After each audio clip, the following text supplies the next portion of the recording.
All right, Bills Mafia, what's going on? So, playoff game down, 25 years in the making. Our first win, and boy, was it a scary one.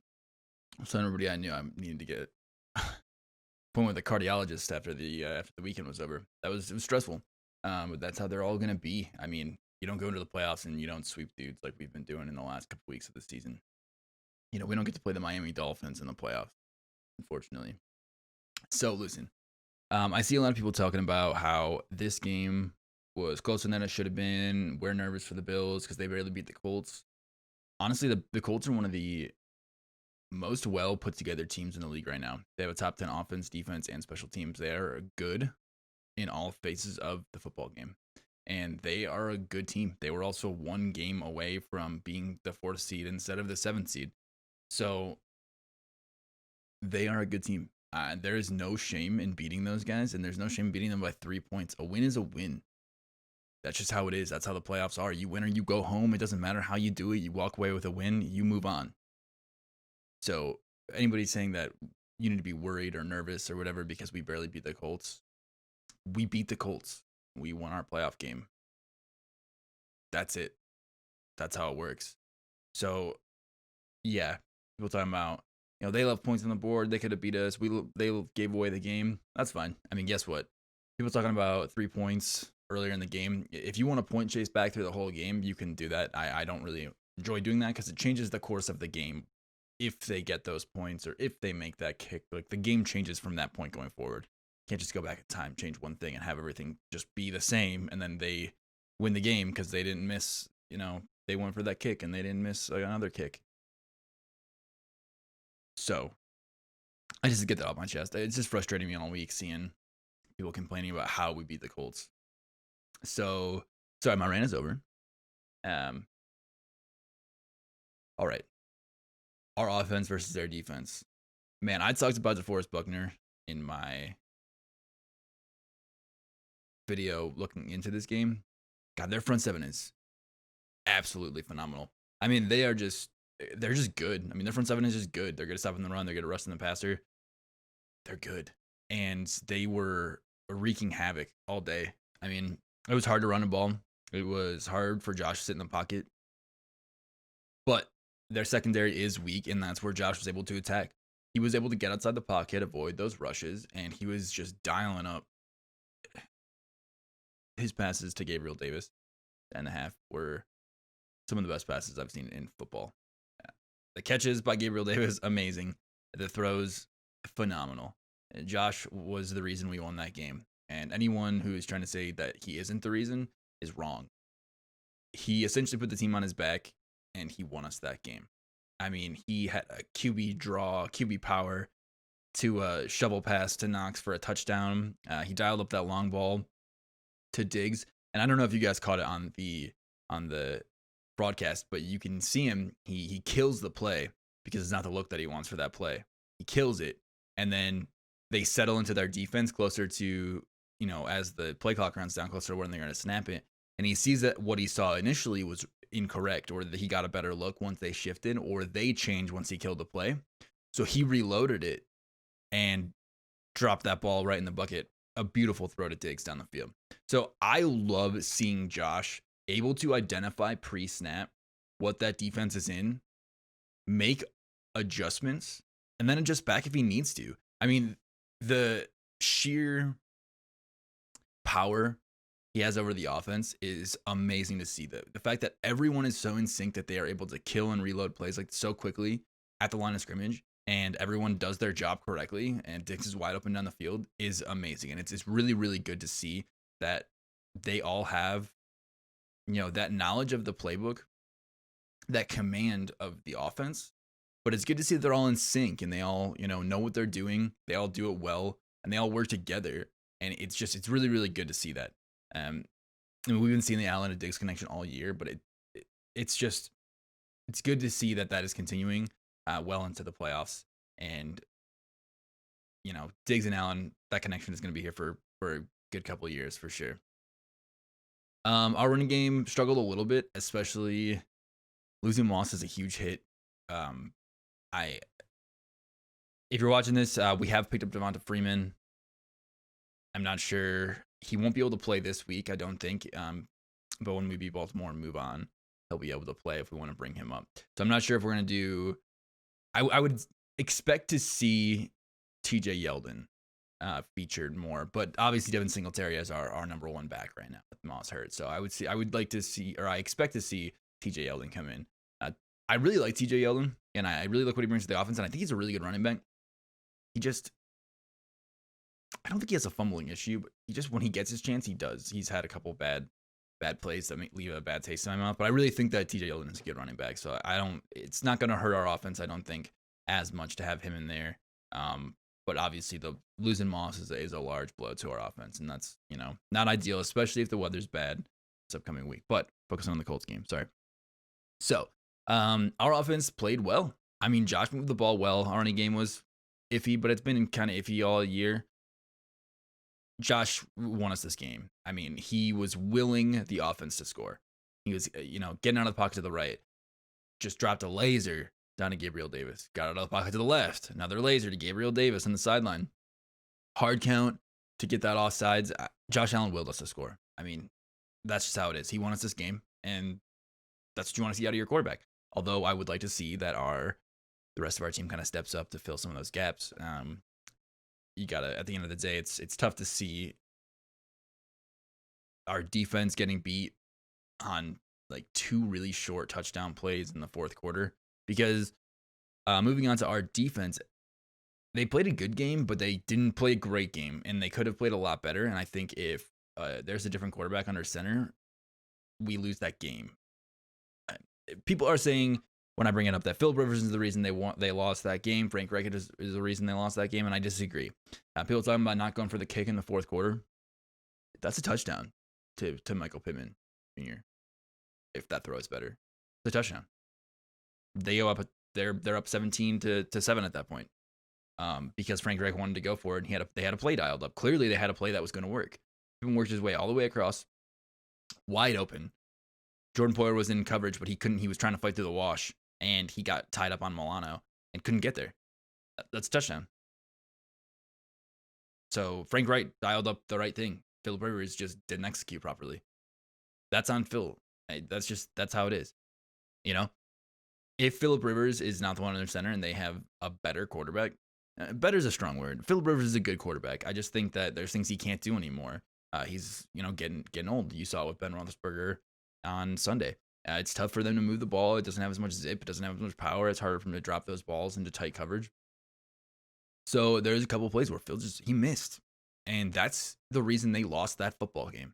You don't play a game, you can't make more mistakes. And I know there were not really any turnovers, but there were mistakes, and those pile up on you. So missing that slant to make you kick a field goal that you miss, and missing that fourth down pass for a touchdown, that's why you lost that game.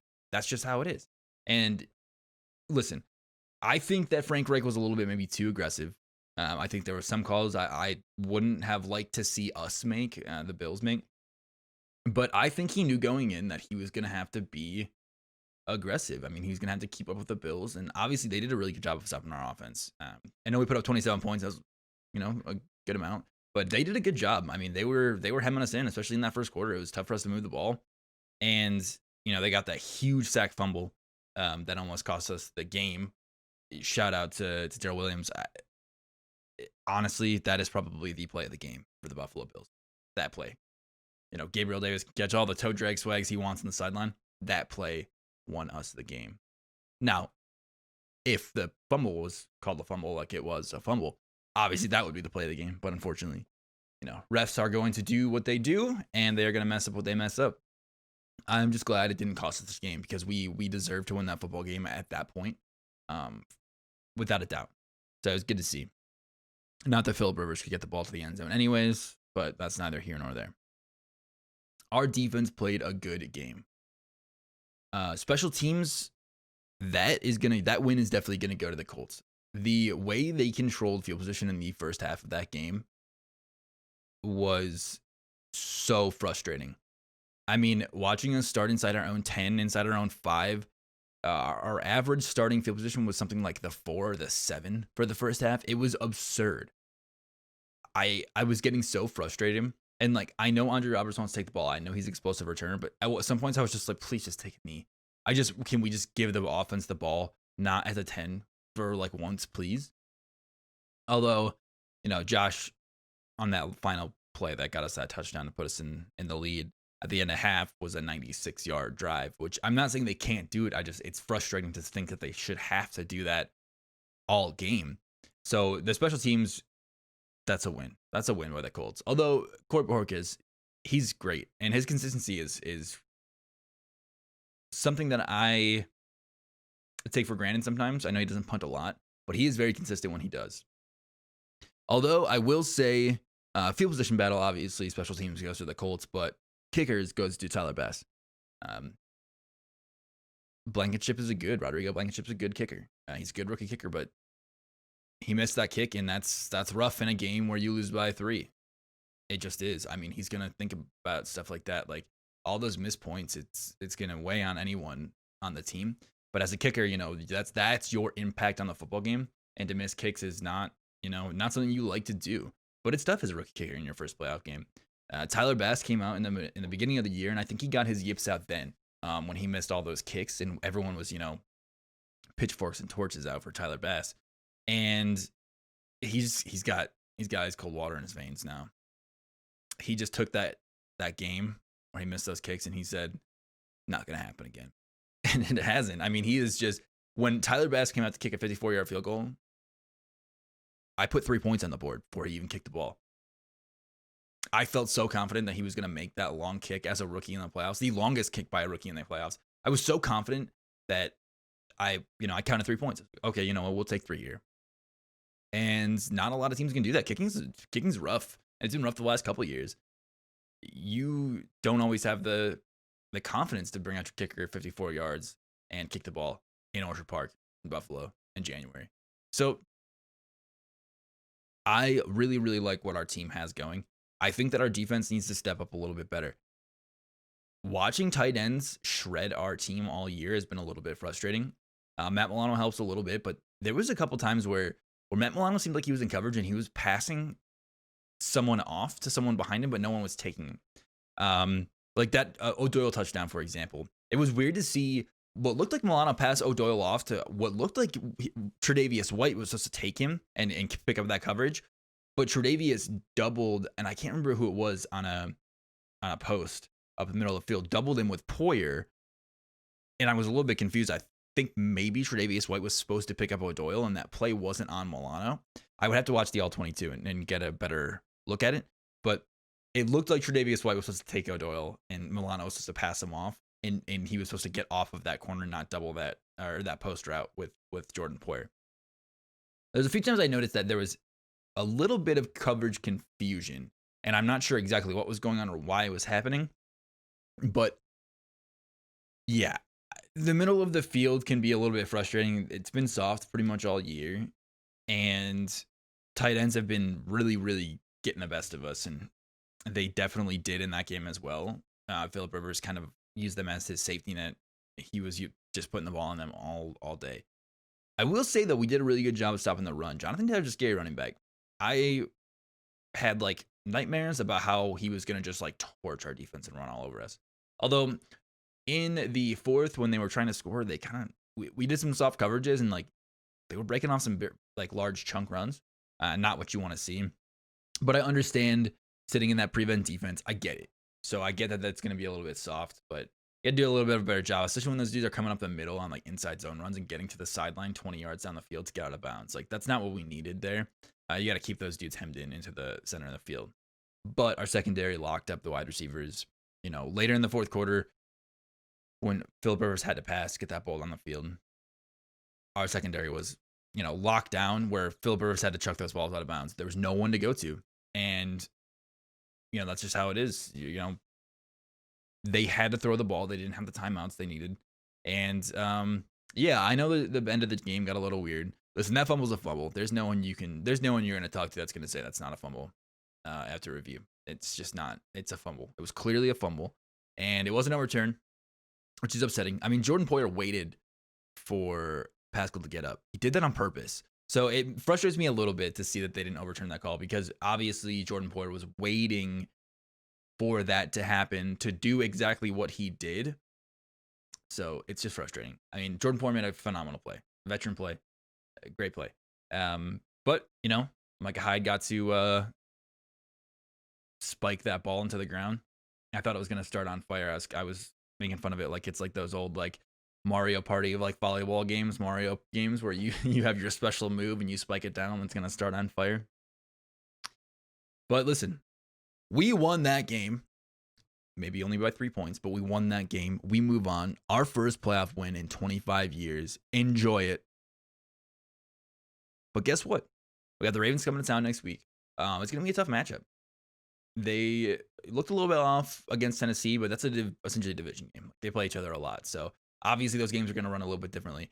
Snow in the forecast. Let's see how it goes. Bills Mafia, listen, enjoy it. We won, but they're going to be on the next week. So I will have a video coming up. Looking forward to that. If you like this video, like and subscribe. Let me know in the comments down below what you thought of the game, how you felt when they didn't call that a fumble. And let me know if there's any comments, critiques, concerns as well. So guys, JT Football. Hope you guys have a great rest of your week. I'll see you soon. And let's get pumped up for that next game on Saturday. All right, guys. Have a good one.